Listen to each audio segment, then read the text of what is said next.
that is say hi to everybody when we go live, just as if we're mid-sentence talking about things and da-di-da-di-da-di-da. That's kind of what Dave and I do. I've been thinking about an intro video for it, but I don't have the money to cut one. I need to cut it myself. And I've been thinking of a number of things. I was thinking I've got to go and take some video of the falls. Yeah, maybe you can do that and then have something where it kind of gradually fades in and shows a picture of you and Dave. Yeah. Hey? Yeah. And sort of like what ours does. Yeah, but that's kind of technology. That's I need my son for that, and he's not here. Yeah. Right. He's a technology person. He's the video whiz. No, he's the video whiz. He can do all the video stuff. I can't. He picked up the video technology stuff and started playing with it. I'm going, whoa! How did you do that, man?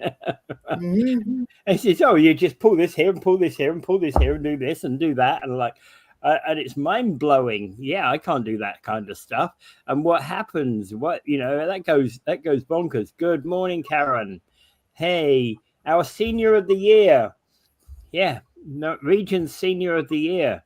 Welcome to the show, Karen. Hello, Karen. Yeah. Yeah. Okay. So before we get on to the main topic of today, an Ontario woman had her vehicle repossessed. This is weird because, and this is more a cautionary tale than anything for our listeners out there, because as everybody knows, repossession unfortunately does happen when you don't pay your bill. It's like when you don't pay your rent, you're going to get evicted, right? You can't expect to pay, you can't expect to pay, to not pay for something and keep it.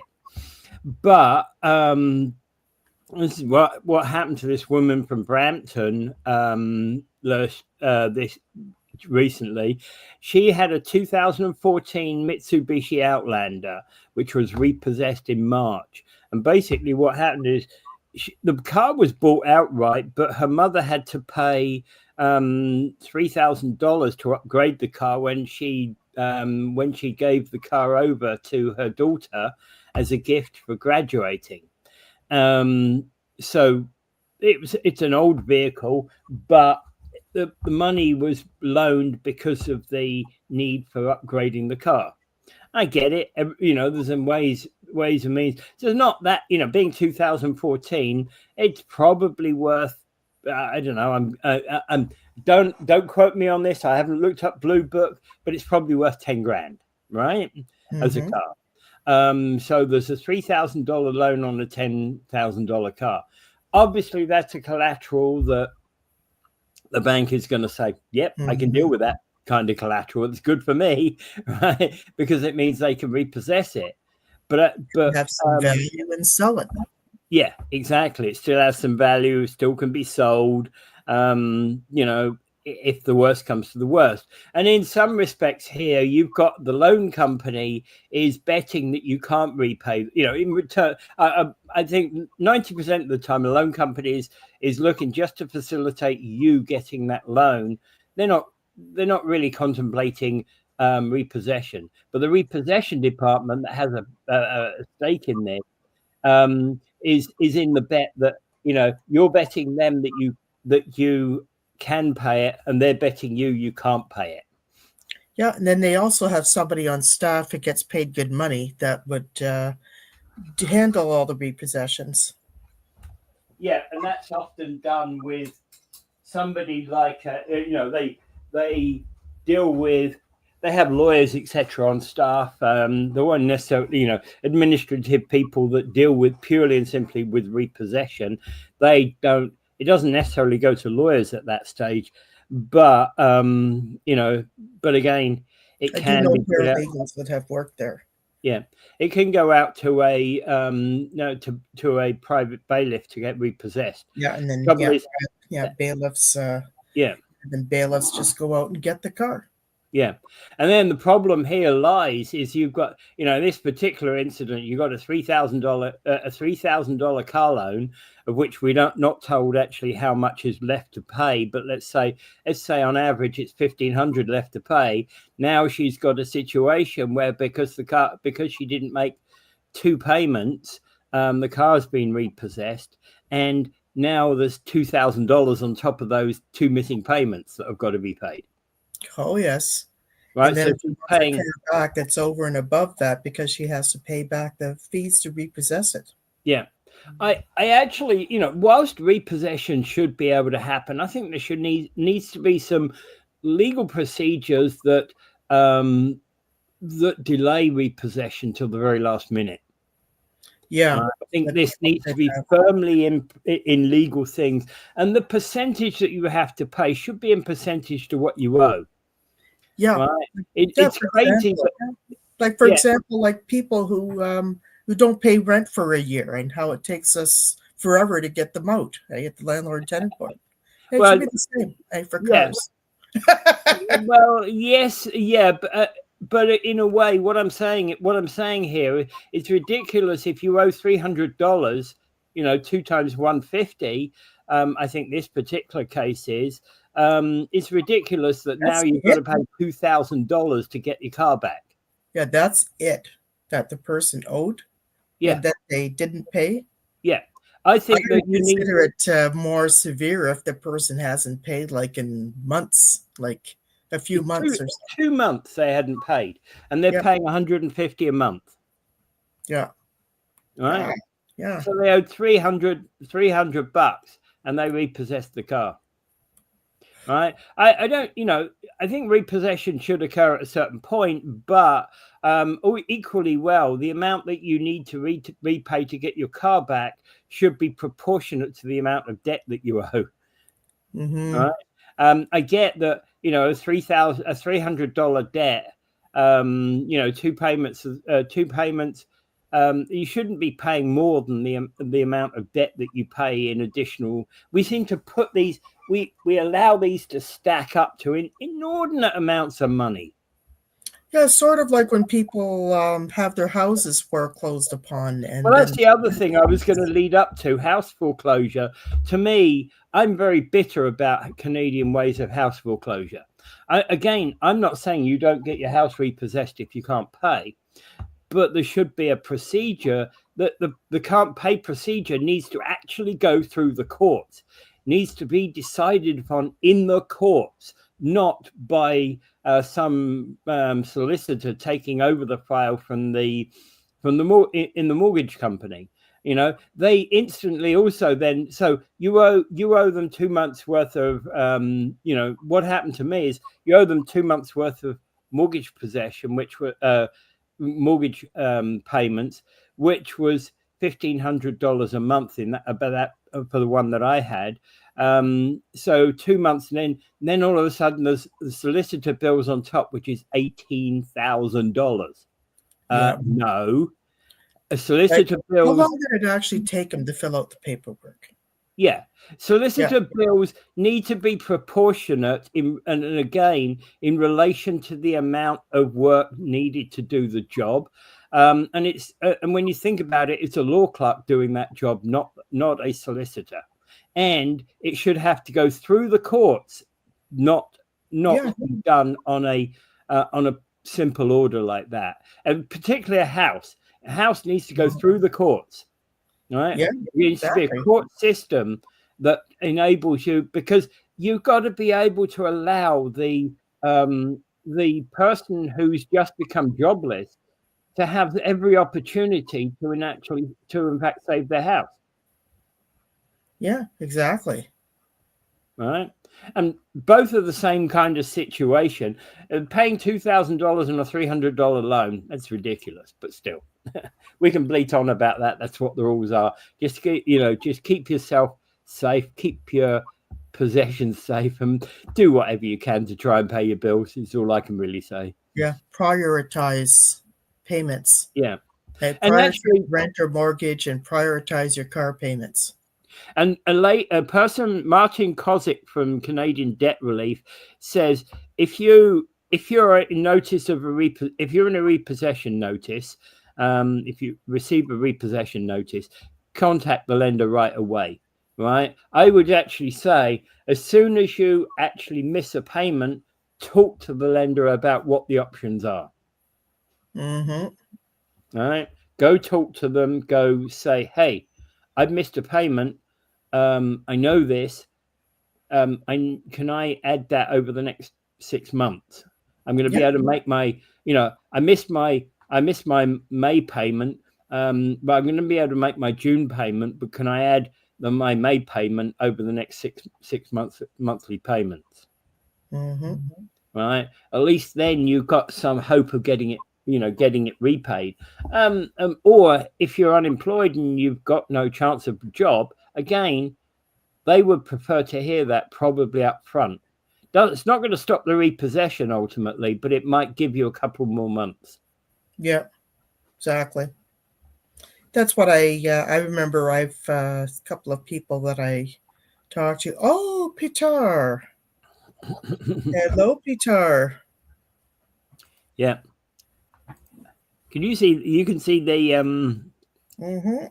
You can see the comments. Yeah, there we go. Good morning, Peter. Good morning, Karen, and good morning, Mike. Yeah. All right.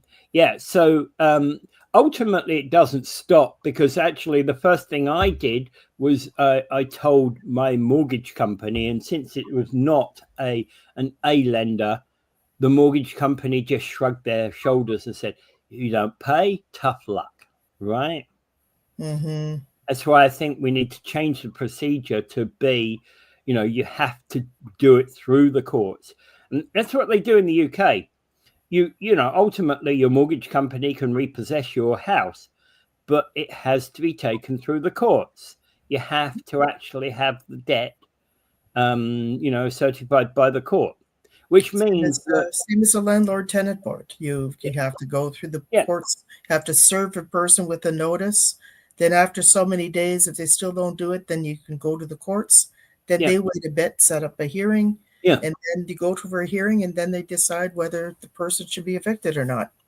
Yeah, and what that procedure means is that you go to the courts, and essentially it extends the time by which time by which you can have your item repossessed, whether it's your car, your house.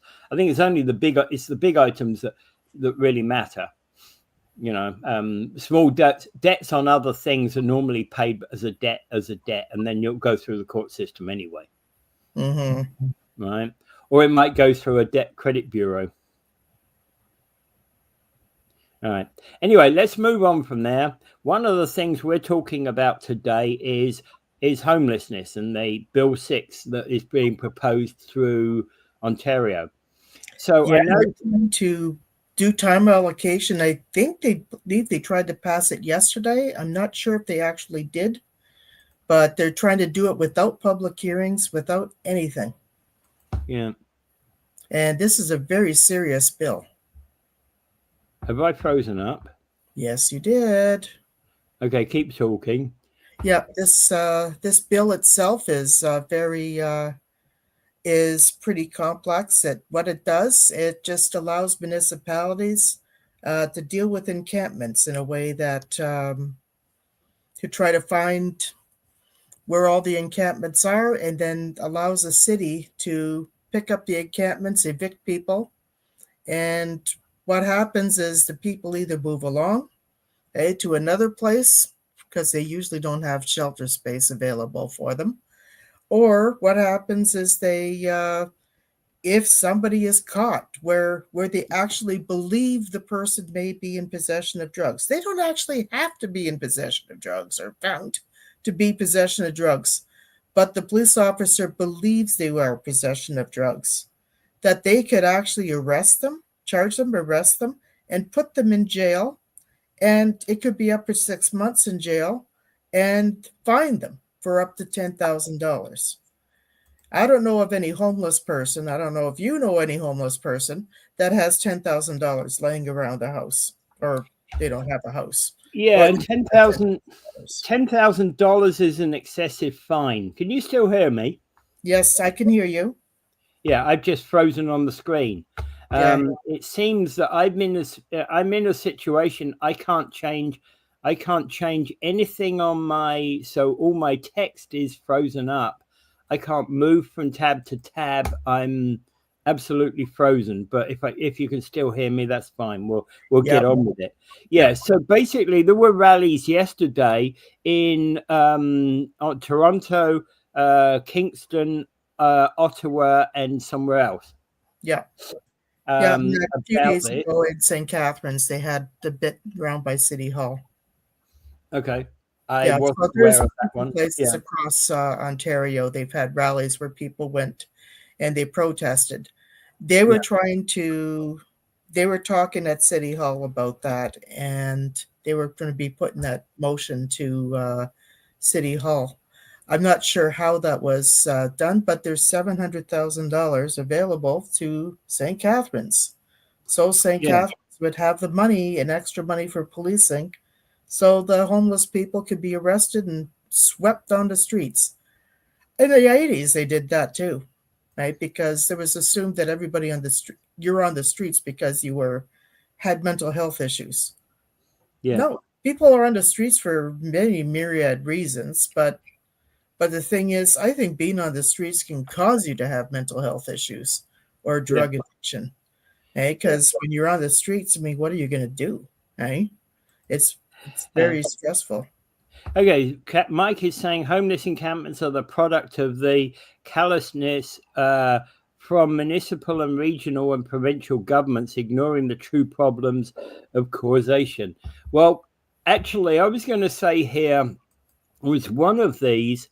There was one of these in here that was talking about this, and I was looking at it, and I was thinking to myself, what they were blaming the Ford government for, under the watch of the Ford government. And I see this and I'm like, it's blaming the Ford government for the homelessness crisis.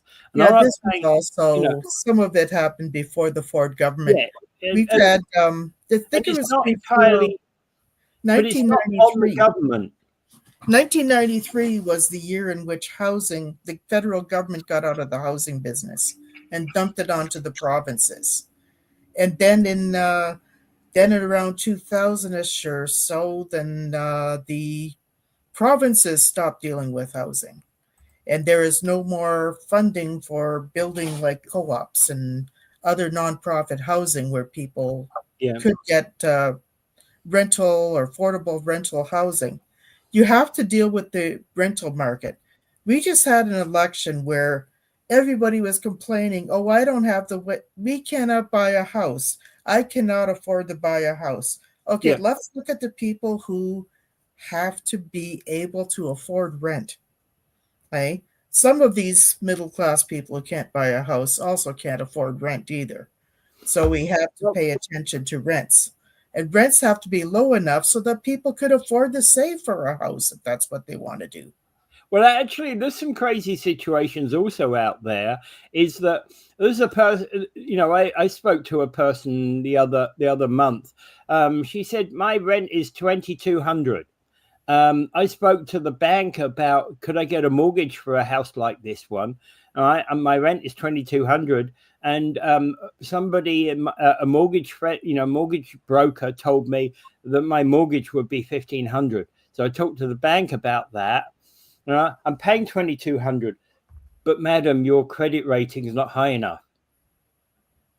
Ridiculous. The bank needs to get their head screwed on right. Ridiculousness. Yeah.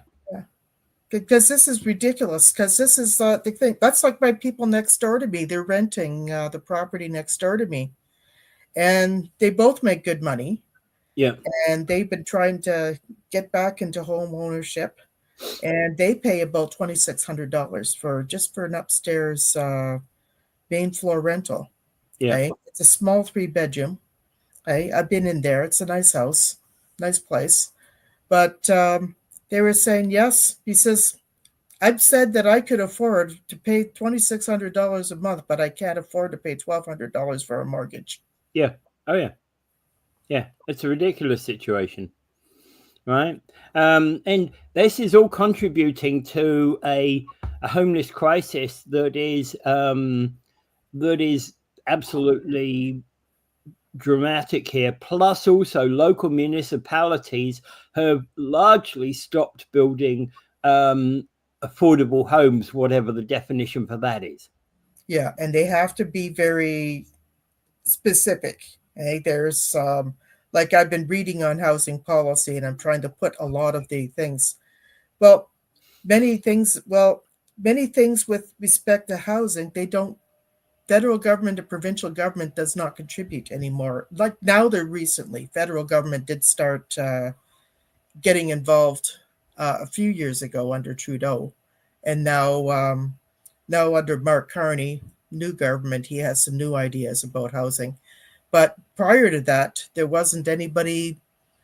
There wasn't anybody within the federal or provincial governments doing things. So now they're doing matching with provinces, and the provinces now working with municipalities to build. And they're also looking at regulatory reasons. Yeah, regulations play a part in mostly the new housing. Okay? New housing that we're talking about building. Yeah. We're not talking about housing that exists. Housing that exists is going way through the roof. Okay? If I try to rent the place next door, if my guys move out, it's $2,600 next door. And this is not a new place. This has been there for, well, as long as I've been in this neighborhood. Yeah. Okay?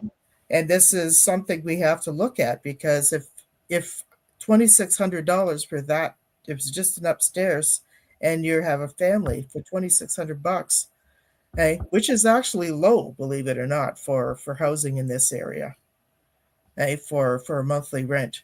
But I still find that terrible, because that implies that you have to make almost $9,000 a month, okay, because 30% of your income would be $9,000 a month for this couple.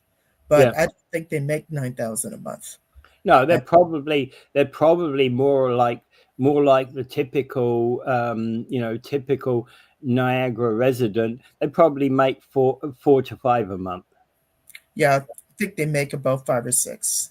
Well, he's in a union. Like he was in a union for a while, and then he just recently left his one job, and then he went into another job that was not union, and they actually paid him more money, for not being in a union. That doesn't surprise me. Yeah, and she's in a job that's just kind of an average job. So they're both working. So they probably make about 5 or 6. Yeah. Okay, and he's very happy with what he's doing. She's very happy with what she's doing, and they could afford the rent. But it's just, it has to be more affordable. Like for someone like that, they really have to have something that's more along 1,500, 1,600, that sort of thing. Again, Mike is saying that over and over again, governments say there's a shortage of housing. Meanwhile, there's Airbnb on every block and or empty homes. There is no shortage of housing. There's poor use of housing, and I would agree there's poor use of housing. There are somewhere, I've read a statistic, and the statistic goes up. When I first read this statistic, it was 1.3 million homes across Canada sitting empty. The last time I saw it was 1.6, right? And now the 1.6, I saw that statistic back in about 2020. So I know it's not current, but I know there's a lot of empty homes. We know about them here. And this is due to the corporatization of housing. I think under Harper, I believe, they passed a bill that allowed for corporate takeover. There was at least 800,000 affordable housing that was taken over by various companies that had come in and purchased all the homes, and they were renting them out for higher prices. And this kind of thing, where this happens, you're removing the affordable housing from the market. But empty homes and the Airbnb, and some of them are just left empty because they don't want to rent it out. They just want to make it increase prices until they know the price is going. Investment. Well, there's two things going on here. Airbnb, when it comes to Airbnb, there's a difference, by the way, between somebody renting out the spare bedrooms in their house through an Airbnb bed and breakfasting, and somebody putting the whole house on the market. The whole house on the market, yes, arguably is taking away a house from the rental market. 100%, you're right about that particular one. An individual, if I or Angela were renting out our spare rooms as a bed and breakfast, that's not going to impact the rental market. That never will, because those if there wasn't Airbnb, those rooms would remain empty, right? If Airbnb didn't exist, and Airbnb, by the way, is being maligned. It is not an Airbnb. It is a bed and breakfast or a vacation rental. Airbnb is kind of the name that's being used. Yes, there are too many. Name. Yeah, there are too many empty homes. That's for sure. Right? We know there are. And one of the problems about it is that here's the challenge. And how much have you fought in the LTB for damage? Biggest one that I had was $19,000, right? When I'm working for a landlord. I'm sure you've done higher. Oh yes, I've done higher. I've had someone where it was for the full amount of the landlord tenant board. So and it was $30,000 in damages, but I could only get whatever the landlord tenant ceiling was at the time. Right. Yeah. Okay. Gotcha. The tenant just destroyed everything. Yeah. And I've heard regular cases where the amounts of damage has been, it's up to about $50,000, but the landlord tenant board can only award 30. Now that's 35. I mean, it will be going up I presume that will be going up in October. Now, so if you think about this as a landlord, you've got a property, and let's not go overboard. You've got a property that was worth $500,000. You rent it out for 3 years, and the tenant causes you $50,000 worth of damage, right? Just to put it in some blunt statistics. Now, that's 3 years. How much did you earn in that 3 years? Probably $55,000. Mm-hmm. And the tenants caused $50,000 worth of damage. Why would I, as a landlord in that scenario, bother renting it out? I own the home. The home's going to appreciate in value by leaving nobody in it. And then in 5 years' time, I could sell it for, $300,000 profit. Yep. Right? And this is what's happening and many of these corporate housing, they're just keeping them empty. And they're it's like buying a stock or bond, waiting for an increase in value, and then they sell it. Yeah. And this is what's happening. And corporate ownership and keeping them empty. We need actually laws to stop houses being kept empty. Okay, let's move on to Peter. One of the main reasons for the housing crisis is because of too many regulations, both federal and provincial levels of government. I would say it's probably mostly affecting the new housing and affecting if you're going to be buying. Well, regulation. I think he's talking about building regulations. Building, like if you're building new housing. Yeah. Okay? Yeah. And some of that has to be coming up, but you cannot ignore the fact that even if we did remove some of these regulations, that builders will still want to make a profit. So if they're just on their own and they're not being partnered with government or nonprofit type of organization through other types of money, that these organizations will be building for the upper middle class and upwards. Yeah. Because they have to make a profit. And again, it is ridiculous about the numbers of regulations that are in place, because in fact, it's like, so on the 1st of June, you get authorization from the city that now you can build, the city council meeting meets and actually authorizes your home. now authorizes your build. Why can't you stick the fork in the ground on June 2nd?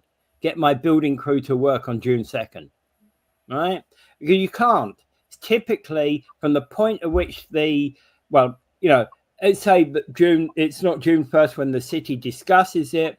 It's June 1st when they actually give the final approval, because what happens is there's a public meeting to discuss your proposed plan, and then a month or so later get the land there's a bylaw change set up by zoning. You have to go through that process, and then once you get that, then have your public meeting. Yeah, but there's a bylaw that then authorizes your build. So June 1st is the public council meeting that authorizes your build. Why can't you get the shovels in the ground June 2nd, right? The point being is, so we do need to do something about that, but there are, of course, a number of steps that need to be taken, like getting your build done. One of the things you're going to have to start to do is connect, of course, waterworks and water and pipes to the city sewers. Yeah, and somebody's going to have to do that. So are we going to just dump all the costs on existing homeowners? Hey?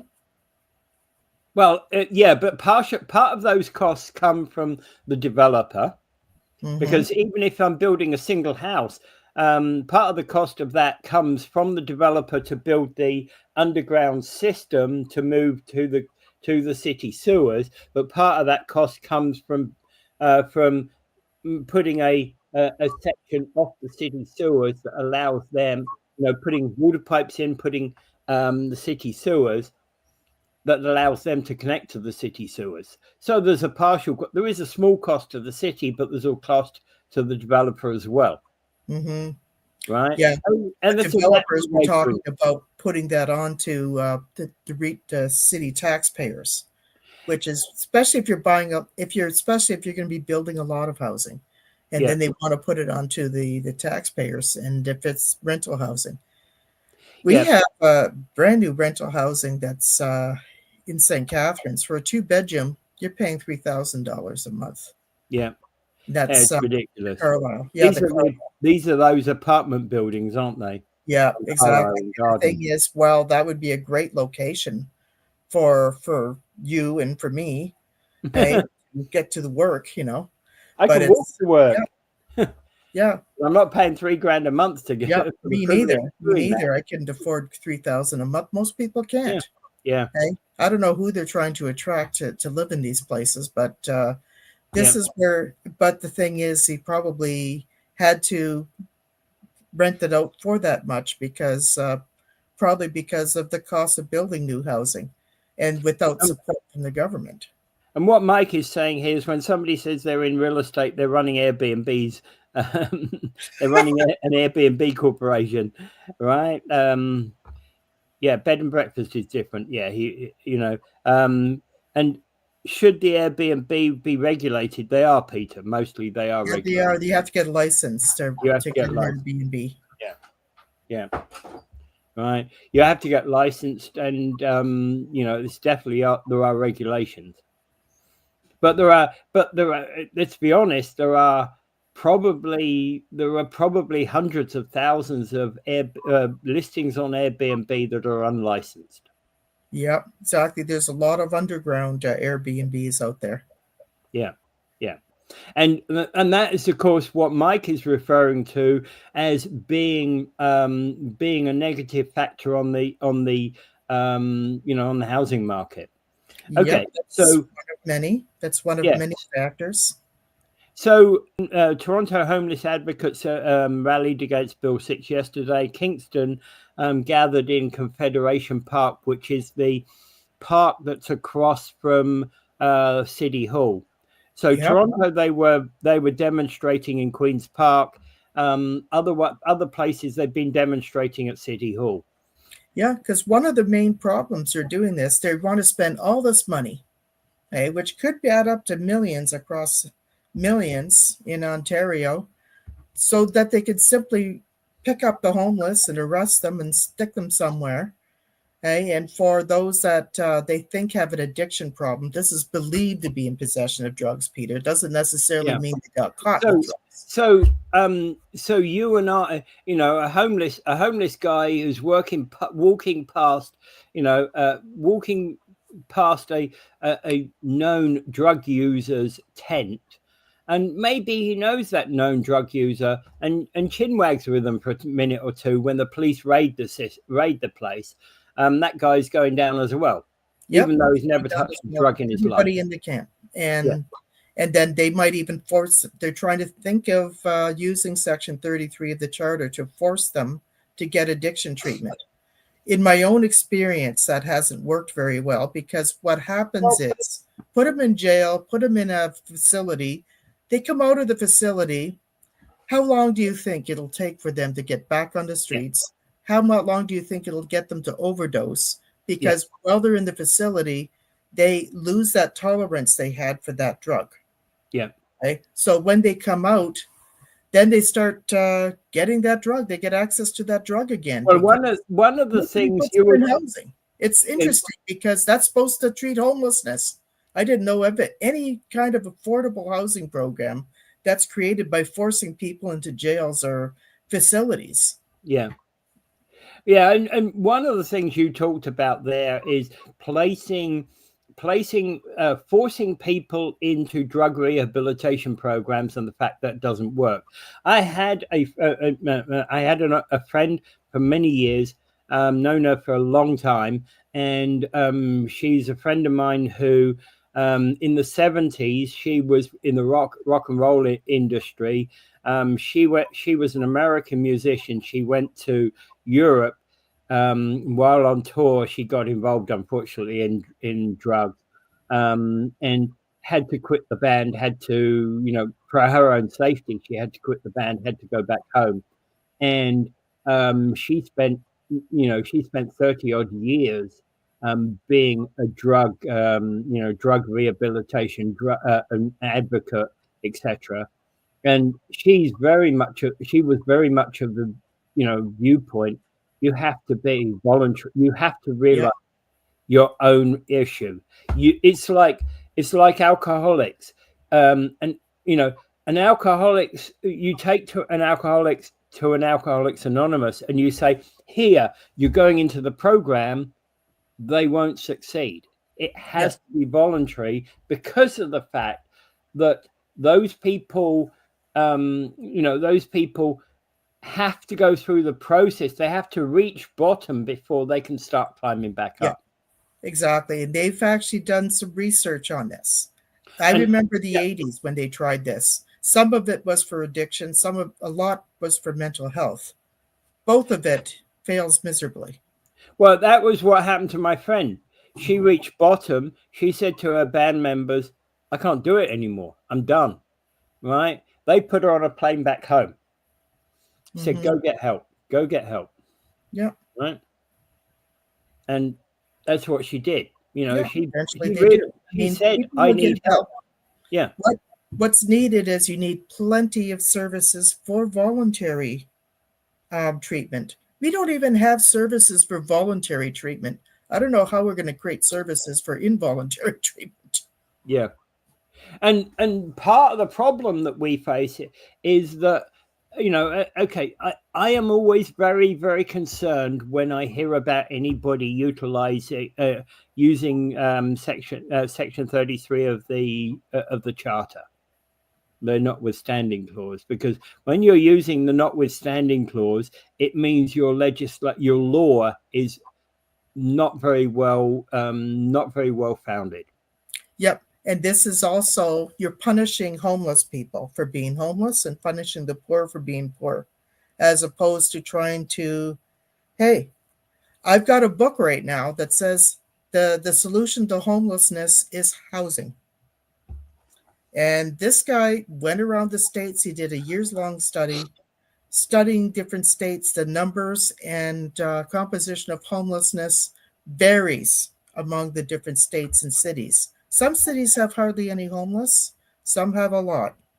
Yeah. So what he did is say, why does this happen? So he studied a whole lot of factors and everything.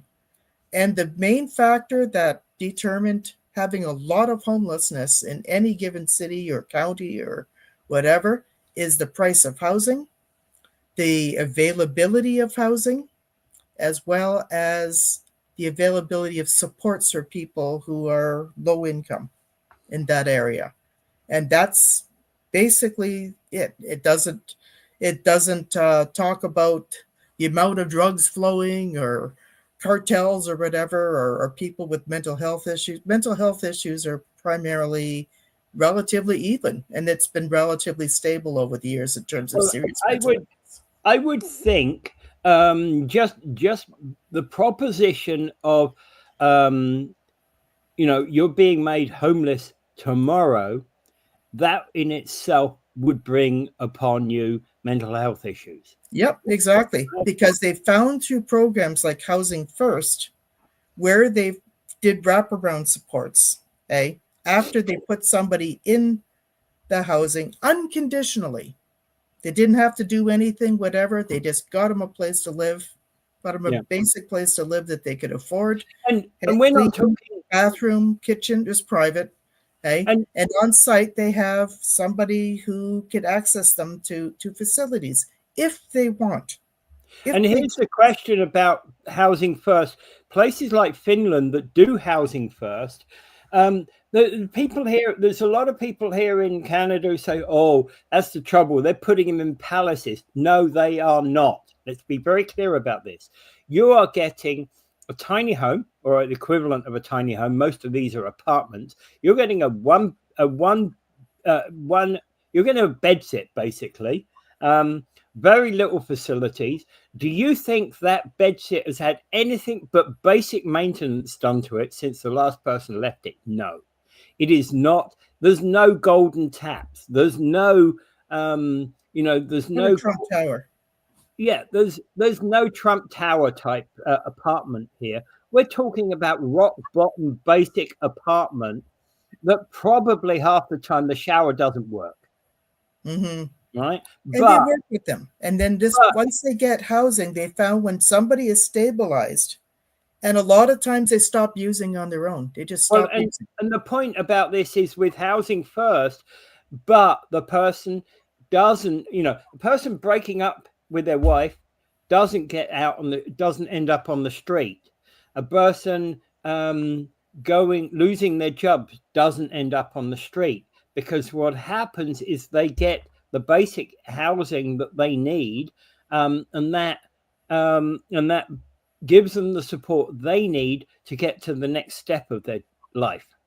Yep, and many of the people they've had in Finland, they have quite an integrated network of housing that they had. Like the person who, like, say for instance, you have someone who might have been heavily addicted, mental health issues, and what they did is they put them in the Housing First program. They have a housing unit like what Peter was describing, and they have usually some on-site staff if they choose to use it. Yeah. Many of these people end up stabilizing themselves when they get into housing because they have a roof over their head and they're safe. They don't have to worry about their possessions being stolen. Yeah, and the key factor about this with Housing First is that there is nobody kicking you out of the house at 7 o'clock in the morning on a Sunday morning, right? Which is what happens in our shelter system. Yep. Right? And their shelter system is very quick to say, oh, you've been using, get out. Yeah. Right? And some of them, right? There's other shelter systems that allow you to use.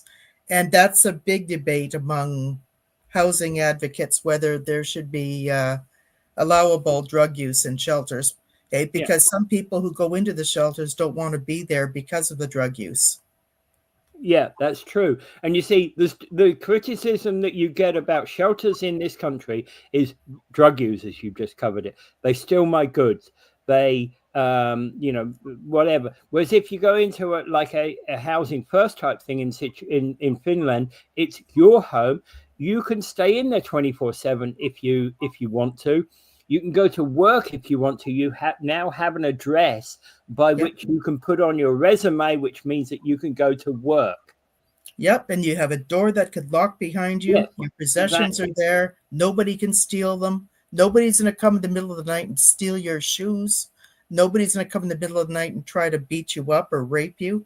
And you can have a this girlfriend happens over. in shelters. One of our clients was beaten up. And you can have a girlfriend or boyfriend over. Yeah, exactly. This is yeah, and it gives people that type of choice, and they work. You know, the housing workers, they work to give them that type of thing, and then once they're in housing, then they say, hey, they say to the worker, I could certainly use a counseling program, you know, if this is something they want or need. Hey, I need a counseling program to help me find work, or a counseling program to help me deal with the stress that I spent 3 years on the street with. Yeah. Hey, so they will get that for you. They have connections. That's why the wraparound supports are there. Hey, it is so much cheaper, $133,000 a year to keep somebody in jail. Well, yeah, I was going to say that was something I wanted to bring up. 2 or 3 years ago, we had what's his name? Our person who was talking about the Catholic the Catholic priests and abuse by Catholic priests. William Sullivan. William Sullivan, yeah. Sully. We had Sully on the show. He was saying he put this to me: to keep a person in federal prison at that time costs $125,000 a year. One person, $125,000. Right? That's how much the public bill is for putting these people in jail. You know, you said 130, I believe it. Yeah, it goes up. Okay. And then it also costs money in terms of if you are homeless itself. They've actually had studies about how much that costs, because you're going to emergency rooms. Yeah. The medical things get done, because if you're out in the cold, we have clients of ours that have been homeless. They've had surgeries. They've had frostbite. And some of these frostbites lead to amputations. Yeah. We've had that. So these are things that a lot of people, they think, oh, well, they're homeless because they choose to be. Okay. I mean, after a while, I mean, sometimes people give up, but the thing is, by no means did they wake up one morning and said, I'm going to live the free lifestyle of being homeless, and I'll just leave my house and that's it. No, I don't think so.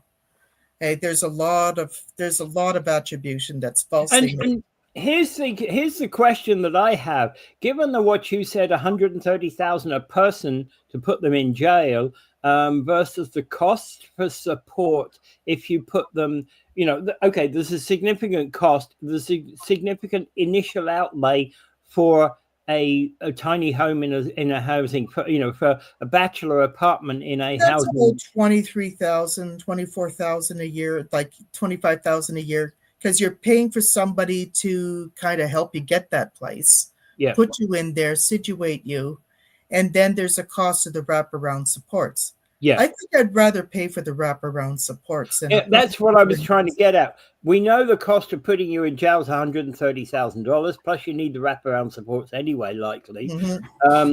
Because even if the person responds, you're actually paying for the the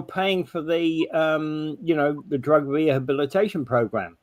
Yeah, exactly. And those programs are costly. Yeah. In the private sector, there's $30,000 to $40,000 a month for these drug rehab programs. Yeah. Okay. Yeah. So people have paid out of pocket for them, and even OHIP pays for some of them too. They're very expensive. Yeah. So try to say that somebody could just take them out and force them into it. We don't even have these programs that if you wanted treatment tomorrow for something and you have an addiction and you want the treatment, it's not even there. We don't have beds. So let's talk about Bill 6 for a little while. Bill 6 is what it's called the Safer Municipalities Act, but it's an act that really is about changing other acts, isn't it? It's a bill that's about changing other acts. And it is also an offtake from the Safe Streets Act that Mike Harris did about when they're trying to get rid of the squeegee kids and do away with. You had them here in Canada? That was also since declared unconstitutional. all of the acts that was since declared unconstitutional, and this is certainly unconstitutional. Like they're playing whack-a-mole at best with the encampments. Yeah. Okay? So I mean, you move an encampment one place, it's just going to come up in another place. See, what I actually see, it would, to my mind, be a better thing that the city would spend some money, buy a plot of land and a couple of acres of land, say, hey, we're going to provide women's washing facilities here, men's washing facilities here. Use these as an encampment, showering facilities, etc., etc. Use this encampment. You know, you guys know what the rules are because you create the rules together, right? Because the rules in encampments, you know, are created by the homeless guys. There's a rule in those encampments. Oh, they do follow these rules, and they do enforce them. Yeah. And the rule for not, if you don't follow the rules, you can be evicted from the encampment. Yeah. There was a book written one time there was once a tent city type of thing out on the old Home Depot land in Toronto. And there was about 150 people there. And this was back in the early 2000s. And these people, what they did is they created a community, they created a set of rules, and they elected their own people as spokespersons and everything among the homeless people that were there. Yeah. And things operated a lot better. Less people died. Hey, right now we're having people die because, they can't be using drugs. I mean, the whole thing saying the Safer Communities Act, is it really making the communities safer? We need to ask ourselves. Yeah. Yeah. And, just Safer Municipalities Act, are they making it municipalities safer? They're amending, for example, the Trespass to Property Act. Defendant was given notice to leave a premises and was on the premises in a contravention to Section 2 of the applicable period of time, regardless of whether the defendant left the premises in the interval. Yeah. Yep. And then they have these things about, don't set up a homeless campment too close to schools, too close to residential, too close to businesses, all this stuff. Pretty soon, like, where are you going to set up? Hey? Yeah. Because this is going to be something where you're trying to set up a system. Well, it's supposedly equal for the rich and the poor. That's like Anatole France when they talked about how, paraphrasing, that it's equally illegal for a rich person as well as a poor person to sleep under a bridge. But somehow what is happening is we all know that rich people just don't get out of their mansions and go sleep under bridges. Yeah. We have poor people who end up having no choice but to. And I think what we need to do is start looking at it. And basically, I look at it from a cost-efficient point of view and a human rights point of view. A cost-efficient point of view because it's so much more expensive to keep them homeless or to put them into facilities or into jail than it is to put them into prison. Housing. Yeah. Put them into prison is a lot more, obviously the initial outlay on a cost of a house is going to, on the cost of a development. If you did a development of 100, 100 such homes that we've been discussing here, it's going to cost you millions of dollars to get it built, right? Mm-hmm. Yeah. But that the outlay, and ultimately, there would be. I'm not saying that the first person who becomes homeless, you'd have to actually have the rent dependent upon what they can afford. If they're homeless, they're homeless, they're jobless, they've run through EI, they've got no support in terms of ODSP or things like that. Well, they usually get them onto ODSP. There's usually someone to help them with that. Well, I was going to say, initially, the cost of the rent for that unit is a big fat zero. Yeah. But once you get the supports in place and once you get them cleaned up and once you get them working, now there's a rent for that unit. An interesting relates to the amount of money that you earn. Is that they followed those homeless people from Toronto who formed that homeless community in Toronto. after like 91% of the people, they stayed in their homes that they were given. Eventually, they were placed in housing. They stayed in their 91% of them were able to stay in their homes afterwards, and were able to start joining the community at large, like working or family or whatever they had. And this is the thing, and it was probably a lot cheaper on Toronto taxpayers. And probably was. I accept it probably was, and it's a housing first type scenario, isn't it? Right? Yeah, that was just put in place because they wanted to put them somewhere because people were complaining about the camp, and they had to put them somewhere. So, and also there was a couple of fires at the camp, things like that. These camps are not exactly safe either. I mean, there's problems at the camps. Well, the one happened, the case under the Welland Bridge, where there was a propane container that ignited. That's pretty dangerous. Pretty dangerous. And then there's other homeless people who go into empty buildings. When you're in an empty building that's been abandoned, there's no heat on, there's no lighting. So what happens is the homeless people create their own heat and their own light, and then they burn them down. And then you wonder why there's a lot of fires sometimes. And again, putting people in housing, you're going to be able to keep these buildings intact and be able to rehab these buildings into something else. Maybe more housing.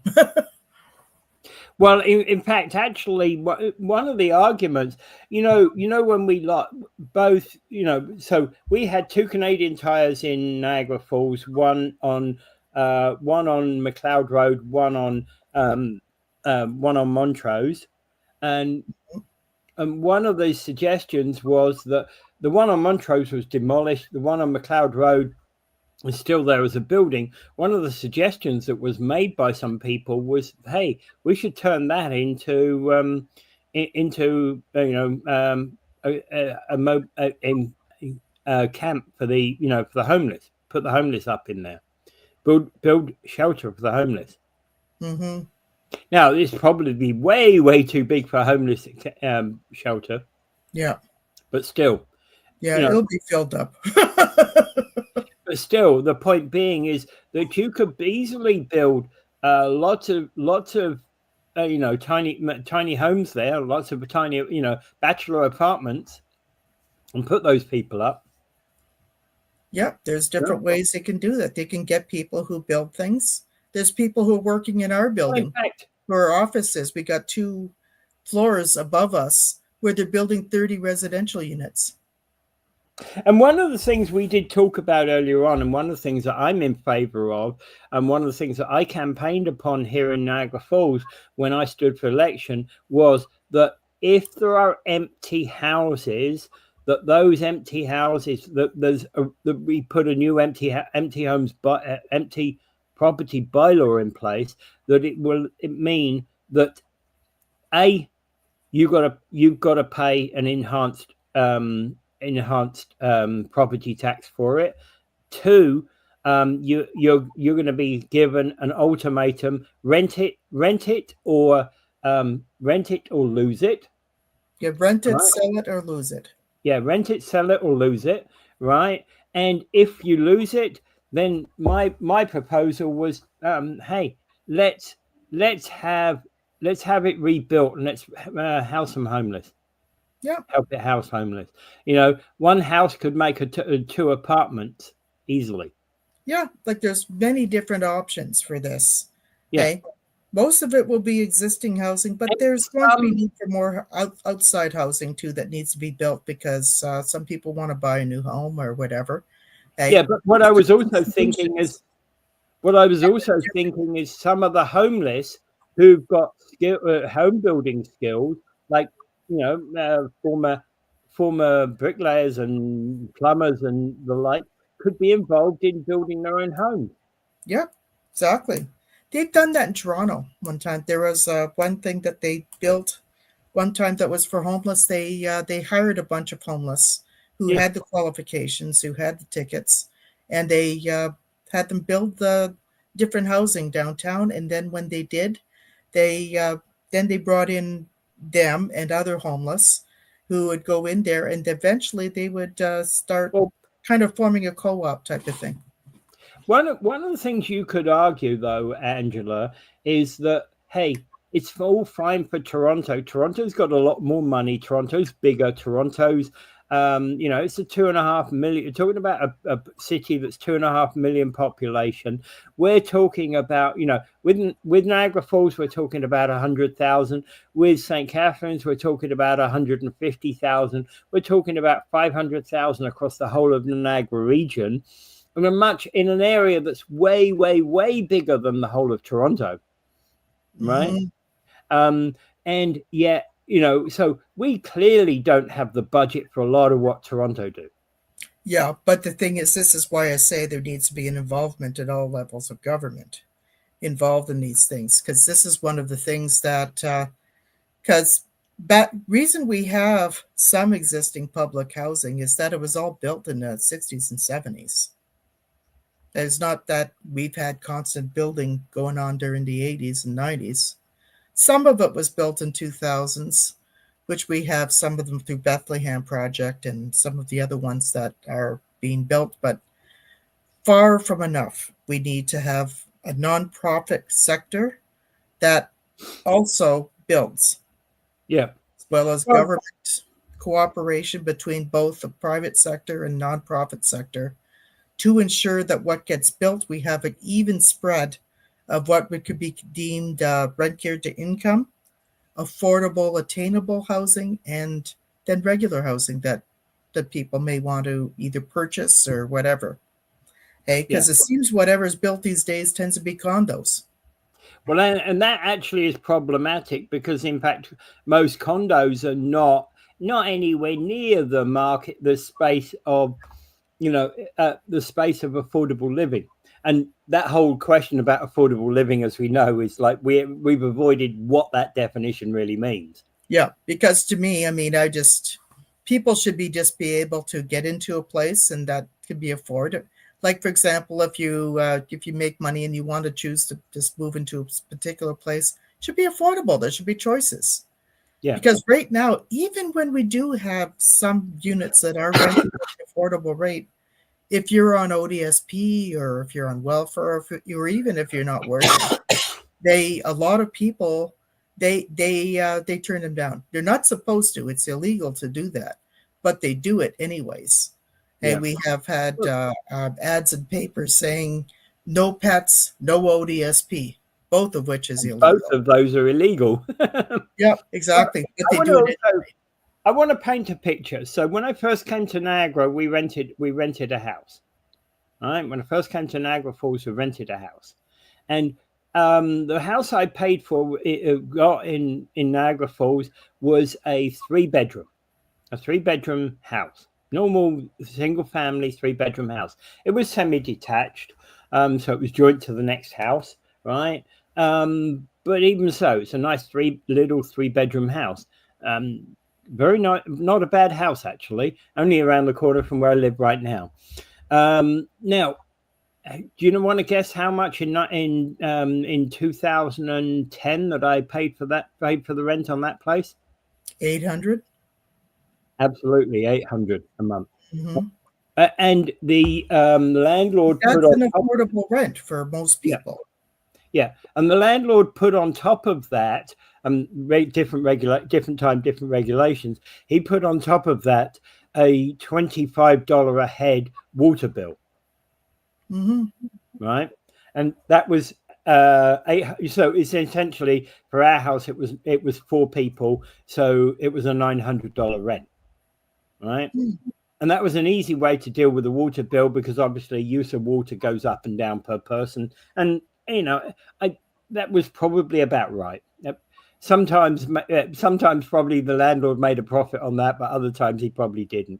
And he had 3 houses in a complex.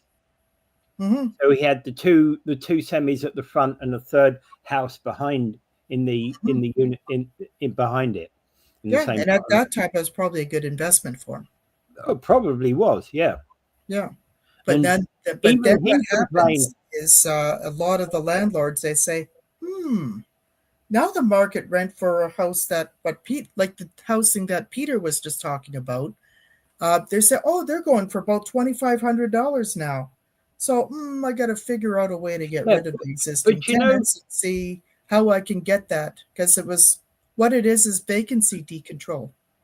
Well, do you know what also happened is when we left to buy this house, he said, oh, I'm sorry to lose you. I wish I could get you to stay because you're the best tenants we've had in this house, because for him, every other tenant had basically not stopped paying after 3 or 6 months or something. So we were there, I think we were there 18 months. That was under the days of the Tenant Protection Act, where when we first started practicing under the Tenant Protection Act. Yeah, there was, and basically he was saying, we were, and I think he's one of these local landlords here in the Niagara region that probably doesn't charge the extortionate amounts that some charge. Yeah, and there are some out there that do, right? But they're getting fewer and far between because of the way the landlord-tenant board is. I have my own clients who are landlords. They say, I'm not being a landlord again. So they sell their house to someone. Oh, yeah. Or they just leave it empty or whatever. They do a lot of things, which takes affordable housing off the market. Yeah. And thanks to the landlord-tenant board. Yeah, exactly. And a lot of this, a hearing within a month or 6 weeks, and get a person out, right? They could accept that because then you don't lose a whole lot of rent, and then there's also a way you could speed up a hearing. If somebody is damaging the property and making it unsafe, you can get that sped up. Hey, but nowadays it's like speeding up is like getting it in 3-4 months. Yeah. Which is even the ombudsman report was slamming the landlord and tenant board. So I mean, this is where these issues that need to be taken seriously, as well as laws like vacancy decontrol. The person is once a person moves out, then the landlord can charge the next person $2,500, even though $800.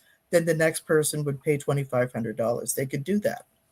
What I'd like to see in the Safer Municipalities Act is putting something in there about the right for municipalities to take, through a process, the right municipalities to actually take possession of homes that are kept eternally empty. Yep, exactly. And then let the municipalities work again with other levels of government to create housing out of those homes. Yeah. Okay. Like say if they're a building, like an old commercial building that somebody decided to keep empty for whatever reason, then they can try to build housing out of it if it's possible, because some of commercial properties you can't. Yeah. But there's them that could be. And, it could create these things, could create options for builders, for developers, as well as for people who want to develop housing and rent out housing. Okay, so that's been an interesting, slide through Bill 6. You said you think it might come into power in the next days. Days, yeah. Yeah, and then of course this is what they were doing: time allocation. They were not even allowing for committee hearings for the public to give input into it. They just did this really fast. And I really don't like that when governments do that, and sometimes even do that with omnibus bills, which has like tons of stuff in it hidden inside on page 629. These are the things that become problematic, and that's not a democratic approach. Well, the other thing is that the act comes into force on the day, unless it's otherwise defined, the act comes into force on the day it receives royal assent. Yeah. Then the lieutenant governor goes in and does that. Yeah. All right. But I think we're going to have to give that, we're going to have to say bye to everybody because, hey, it's now gone 8 o'clock. Had a great discussion today. Yeah. And we do thank you for all your comments, because everybody's comments are always precious on Oh yeah, exactly. It's good because it leaves for a lot of lively ideas and debate, and some of these things I take into account when I start writing letters and sending them off to people, because I'm trying to work into a lot of housing policy stuff, because it needs to get started where we have to deal with this situation. And as we go up, then there will be more home ownership, because yes, then we should get the municipalities to build more so people have opportunities for home ownership. Yeah. All right. So thank you everybody for listening, and have a great weekend, and hopefully I'll be back here Monday with Dave. All right. So, all right. Well, we'll see you.